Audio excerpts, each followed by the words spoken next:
Holy Cross school and কলেজের সামনে একজন পথচারী নিহতের ঘটনাকে কেন্দ্র করে ফার্মগেট এলাকায় অটোরিকশা বন্ধ, ফুটপাত দখলমুক্ত করা ও অবৈধ পার্কিং বন্ধ, সড়ক অবরোধ করেছেন সরকারি বিজ্ঞান স্কুল অ্যান্ড কলেজ, তেজগাঁও সরকারি উচ্চ বিদ্যালয় ও হলিক্রস স্কুল অ্যান্ড কলেজের শিক্ষার্থীরা।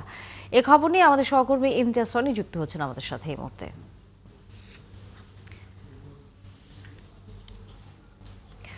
সনি, দুর্ঘটনা কখন ঘটেছে এবং শিক্ষার্থীরা সড়ক অবরোধ করেছেন ফার্মগেটে, তেমনটা আমরা সংবাদে বলছিলাম।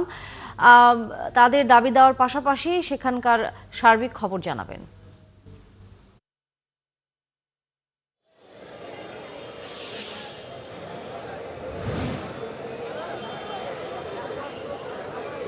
তানিয়া, আজ বেলা ঠিক 11টা থেকে মূলত নিজ ক্যাম্পাসের সামনের সড়ককে নিরাপদ রাখার দাবিতে আসলে তেজগাঁ সরকারি বিদ্যালয় এবং তেজগাঁ সরকারি বিজ্ঞান কলেজের শিক্ষার্থীরা মূলত প্রথমে ফার্মগেটের যে মূল সড়ক, অর্থাৎ ফার্মগেট থেকে কাউরান বাজার যে মূল সড়ক, সেখানে তারা অবস্থান নেয় বেলা 12টা-12:30 পর্যন্ত। এরপরে কিন্তু আসলে শিক্ষার্থীরা মূলত তাদের ক্যাম্পাসের সামনে, অর্থাৎ হলি ক্রস স্কুলের সামনে থেকে তেজগাঁ রেল ক্রসিং পর্যন্ত যে সড়কটা আছে সেই সড়কের সামনে মূলত শিক্ষার্থীরা অবস্থান নেয়। শিক্ষার্থীদের সাথে কথা বলে যতটুকু আমরা জেনেছি যে তারা আমাদেরকে জানিয়েছেন যে গত পরশু সিফাত নামে একজন পথচারী তাদের এই স্কুলের সামনের সড়কে আসলে ট্রাক চাপায় নিহত হয়। এর কারণে তারা তাদের মূল আন্দোলনের আজকে নামতে তারা বাধ্য হয় সেই বিচারের দাবিতে এবং এই সড়কে ভারী যানবাহন চলাচল নিষিদ্ধের দাবিতে। তো এর সাথে তারা আরও কিছু দাবি আসলে আমাদের কাছে বলেছেন। তারা বলেছেন যে এই সড়কে, অর্থাৎ ফার্মগেট যে ওভারব্রিজ থেকে হলি ক্রস স্কুলের সামনে দিয়ে যে সামনের যে সড়কটা, এই সড়কটা তেজগাঁ রেল ক্রসিং পর্যন্ত, এই সড়কে আসলে কোনো অটো রিক্সা চলতে আসলে পারবে না। কারণ তারা বলছে এই অটো রিক্সার ধাক্কায় তাদের মাঝে মাঝেই তাদের বিভিন্ন শিক্ষার্থীরা আহত হয় এবং তাদের বেপরোয়া চলাচলে তারা আসলে অনেক সময় রাস্তা পারাবার হতেও তারা ভয় পায়। এছাড়াও এই সড়কের ফুটপাতে যে অবৈধ ফুটপাত আছে, যারা দখল করে ফুটপাতে শিক্ষার্থীদের চলাচলে প্রতিবন্ধকতার সৃষ্টি করে, সেই ফুটপাত উচ্ছেদ করতে হবে।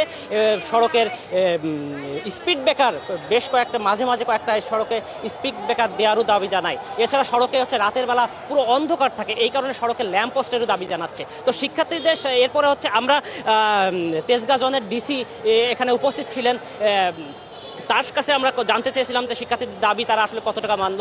তো ইবনে মিজান, তেজগাঁ জোনের ডিসি, তিনি আমাদেরকে জানিয়েছেন যে পুলিশের সাথে সংশ্লিষ্ট যে দাবি দাওয়াগুলো সেগুলো পুলিশ ইতিমধ্যে তারা মেনে নিয়েছেন। অর্থাৎ এই সড়কে আর কোনো অটোরিকশা চলবে না এবং ফুটপাত উচ্ছেদ থাকবে। কিন্তু এর সাথে ডিভাইডার, স্পিড ব্রেকার দেওয়া এবং ল্যাম্প পোস্ট দেওয়ার দায়িত্ব আসলে সিটি কর্পোরেশনের। সেক্ষেত্রে সিটি কর্পোরেশনের সাথেও তারা যোগাযোগ করছে, সিটি কর্পোরেশনও খুব দ্রুত তাদের এই দাবি মেনে দেবে।